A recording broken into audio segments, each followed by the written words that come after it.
सिर्फ आज वाली बरसात में नहीं बल्कि पिछले कुछ महीनों या हफ्तों के दौरान जम्मू कश्मीर के मुख्तलिफ इलाकों में नुकसान हुआ, चाहे वो शदीद बारिशें हों, सालाबारी हुई हो या फिर इसके अलावा तेज हवाएं चली हों। मुख्तलिफ इलाकों में नुकसान और सबसे ज्यादा मुतासरा इलाकों में शुमाली कश्मीर और जनूबी कश्मीर के इलाके थे। लेकिन फसलों को, बागात को या फिर जरी सेक्टर को जो नुकसान हुआ, इसका तखमीना भी सरकारी सतह पर लगाया जा रहा। मुआवजे का ऐलान जरूर किया गया है, जिसको लेकर मुख्तलिफ ओपिनियंस भी इस वक्त आ रहे हैं। और गैर मौसमी बरसातों से जो ज्यादा नुकसान खित्ते के अंदर हुआ है, उस पर तशवीश का इजहार भी किया गया। मगर हुकूमती इदारों की जानिब से सूरत हाल का मुआयना करने के बाद अब अनाउंसमेंट की गई। कुल मिलाकर हुकूमत के आदादो शुमार या नंबर्स के मुताबिक 1239 हेक्टर जो जरिया राजी थी या जो वहां पर फसलें थी वो तबाह हुई, नुकसान हुआ। और इस सिलसिले में मरकज ने एक तखमीना लगाने के बाद 2.7 करोड़ रुपए मुआवजे को मंजूरी भी दे दी है। एक बात। दूसरा, इस फहरिस्त में किन किन फसलों को रखा गया है? गंदम, इसके अलावा मकई या मक्की मुख्तलिफ हिस्सों के अंदर आज के वक्त में जो सबसे ज्यादा उगाई जा रही है, धान जिसको नुकसान पहुंचा। और ये सब कब हुआ?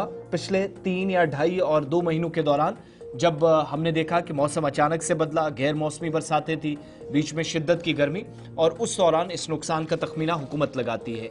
आज के वक्त में फौरी तौर पर सरकार ने इस बात का ऐलान कर दिया है कि रियासती जो डिजास्टर फंड मैनेजमेंट है वो लोगों की बहाली के लिए या ये जो मुआवजे के लिए इकदामात मुतलका इदारे को करने हैं वो स्टेट डिजास्टर फंड को करने हैं। और मरकज की जानिब से एक बात क्लियर कर दी गई है कि मरकज की जो मुआवनत है वो NDRF के ही, लेकिन IMCT या जो मुतलका हुकाम है इनके जायजा या तखमीना लगाने के बाद ही मुमकिन है अगर NDRF के दायरे में लाकर मुतासरीन को मुआवजा फराम किया जाए। लेकिन जो मुआवजा अनाउंस हुआ है वो 2.7 करोड़ रुपए है, और वो भी SDRF के थ्रू या स्टेट का जो एक बड़ा इदारा है उसके थ्रू देने की तैयारी है, जिसमें हुकूमत के मुताबिक 1239 हेक्टर जो फसलें हैं मुख्तलिफ जगहों पर यह राजी थी वो तबाह हुई है।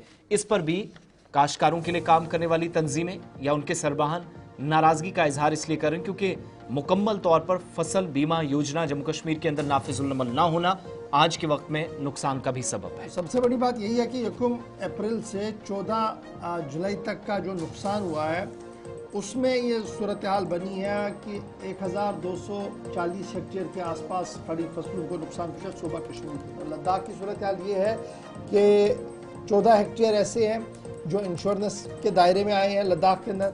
वहाँ पर भी सूरत हाल इसी तरीके की है कि वहाँ पर भी खड़ी फसलों को नुकसान पहुंचा। शिवराज सिंह चौहान साहब ने एक डाटा, कंपाइल्ड डाटा लोकसभा के अंदर डाल दिया है और ये साफ कर दिया कि स्टेट डिजास्टर फंड को इस्तेमाल में लाया जा सकता है ताकि किसानों को इमीडिएट रिलीफ मिले। अब जब किसानों की बात हो रही है तो गुज़श्ता दिनों 1000 रुपया भी मिला है, जिसको लेकर किसान भी सवाल उठा रहे हैं। सीधे श्रीनगर इमरान नाइक को हमारे साथ। इमरान, हुकूमती इदारे मरकज की तरफ से एक डाटा दिया गया, ऐवान के अंदर रखा गया, और फिर लद्दाख और श्रीनगर, कश्मीर, जम्मू की बात रखी गई। खबर तो यही है कि नुकसान बहुत ज़्यादा हुआ है, लेकिन मुआवजे के तौर पर चंद पैसे ही चंद लोगों को मिले हैं, और मुआवजा जिस तरीके से होना चाहिए था वो अभी तक भी नहीं दे पाए हैं। देखिए, पिछले कई सालों से हम देख रहे हैं कि गैर मुतवक्का बारिशें हो रही है। जब हमें बारिश की ज़रूरत होती है तो तब बारिशें नहीं होती है, जब बर्फ़बारी की ज़रूरत होती है तब बर्फ़बारी नहीं होती है।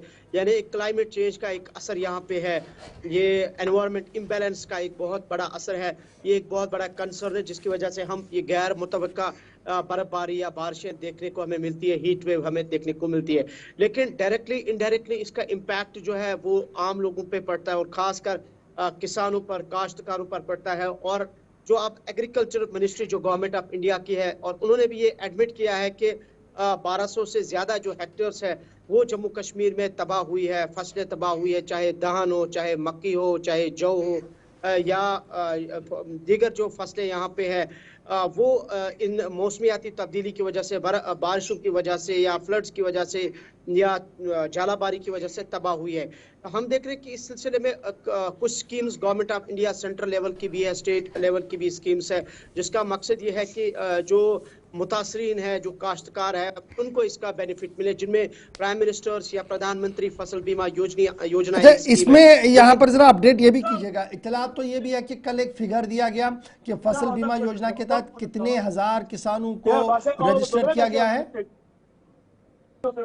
जी बिल्कुल, जैसे हम देख रहे हैं कि ये जो फसल बीमा योजना स्कीम है, इसमें भी अभी थोड़ा जम्मू कश्मीर में किसान इस हवाले से अपने एप्रीहेंशन जाहिर करें। जाहिर सी बात है, ये स्कीम जो है क्रॉप इंश्योरेंस स्कीम है जम्मू कश्मीर को लेके, लेकिन जो हॉर्टिकल्चर सेक्टर है इसमें, उसमें काश्तकार का ये मानना है कि ये स्कीम उसमें इम्प्लीमेंट नहीं होती है। ये तो हो गई एक बात। दूसरा ये कि अब और जो किसानों को, काश्तकारों को इस स्कीम के दायरे में, जुमरे में लाया जा रहा है, और 9,000 से ज्यादा मजीद जो किसान है वो इसका जो है इस इंश्योरेंस स्कीम के तहत लाए जा रहे हैं। दैट मीन इसकी शायद उम्मीद ये की जा रही है कि जो किसान काफी टाइम से ये बात कर रहे थे कि जो हॉर्टिकल्चर है उसको भी इस जुमरे में लाया जाए, क्योंकि हम देख रहे हैं कि जब भी झालाबारी होती है तो मेवा बागात को काफी सारा नुकसान पहुंचता है। और चलिए, अब बहुत जहाँ शुक्रिया हमारे तक साथ ज्वाइन SDRF करने के लिए। इमरान भाई को बता रहे थे कि किस तरीके की सूरत हाल बनी हुई है। कुछ स्टेप्स लिए गए हैं, लेकिन ज़मीनी सतह पर अभी बहुत काम करना ज़रूरी है। और फसल बीमा योजना के हवाले से तरह तरह के सवाल जो है, इस बीच किसानों की तरफ से ये सवाल उठाया गया है कि लाखों रुपये का नुकसान हुआ और मुआवजे के तौर पर चंद 100 रुपये या 1000 रुपया मिला है, जो उस पैसे से भी कम है जो जनसेट को डीजल लगाने के लिए क्या लगा। यानी जब वो दवापाशी कर रहे थे तो उस वक्त जो जो इंजन यूज़ होता है, जो जनसेट यूज़ होता है, उसमें जनाब उससे ज़्यादा पैसा लगा, लेकिन हुकूमत ने उस तरीके का नहीं दिया। तो यही वजह कि NDRF SDRF के जब नॉर्म तहत दिया जाएगा तो वहाँ बिल्कुल थोड़ा सा पैसा आएगा, क्योंकि ऑलरेडी एक सेट लाइन वहाँ पर खींची गई है।